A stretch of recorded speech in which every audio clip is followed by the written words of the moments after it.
Эртең шайлоодо Бүтүн Кыргызстан саясий партиясына жана анын ичиндеги талапкерлер үчүн кантип добуш беребиз? Өтө деле татаал эмес.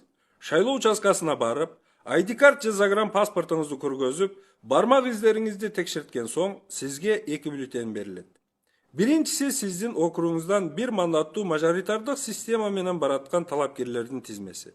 Бул жерде эч кандай татаалдык жок. Кайсыл талапкерди колдосоңуз, ошол талапкердин аты жөнү жазылып турган туштагы чарчы ичине галочка сызып койсоңуз эле бүттү. Биринчи бюллетень даяр болот.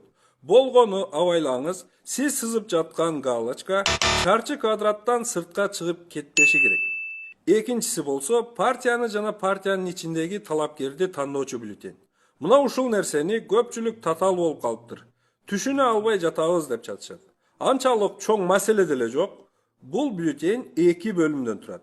Биринчи бөлүмүндө шайлоого бараткан 21 партиянын тизмеси. Бүтүн Кыргызстан бул тизмеде экинчи болуп турат. Демек, ушул Бүтүн Кыргызстандын тушундагы чарчынын ичине галочка койсок эле, бүттү партияны тандаган болобуз. Эми экинчи бөлүмүнө өтөбүз. Экинчи бөлүмүндө талапкерлерди тандайбыз. Бул жерде алардын катар сандары гана. Кайсыл талапкердин катар саны канчанча экенин кабинага киргенге чейин тактап алыңыз.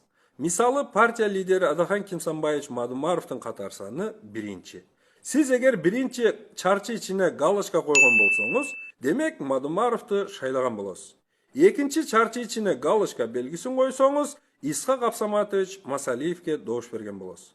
Мына ушундайча ыкма менен каалаган талапкериңизди тандасаңыз болот. Эң акыркы 54-чү чарчы ичине белгилесеңиз, Акыл Казакович Айтбаевке добуш берген болосуз. Болгону абайлаңыз, партияны тандоодо дагы, талапкерди тандоодо дагы бирден гана чарчы ичине белги коюу керек. Эгерде биринчи чарчыга белги коюп, анан эң акыркы 54-тү деле белгилеп кое берейин, бир ок менен 2 коен атып десеңиз, анда сиз эң чоң жаңылган болосуз. Сиздин добушуңуз күйүп кетет. Сиз бирөөсүнө дагы добуш бере албаган болуп каласыз. Белгилеп бүткөн соң, 2 бюллетенди дагы жазуусун ылдый каратып, үкөккө алып барасыз дагы ошол бойдон салышыңыз керек. Жазуусун жогору каратпаңыз, анткени жогору жактан кимдир бирөө сиз кимге добуш бергениңизди көрүп калышы мүмкүн. Купуялуулук толук сакталыш үчүн сөзсүз жазуусун ылдый каратып алып барыңыз. Ошондо эч ким көрө албайт сиз кимди белгилегениңизди. Болду, ушинтип оңой эле сиз Бүтүн Кыргызстан партиясына добуш берип, ыйман, мыйзам, тазалык менен өлкөбүзгө темирдей тартип орносуна опол тодой салым коштуңуз.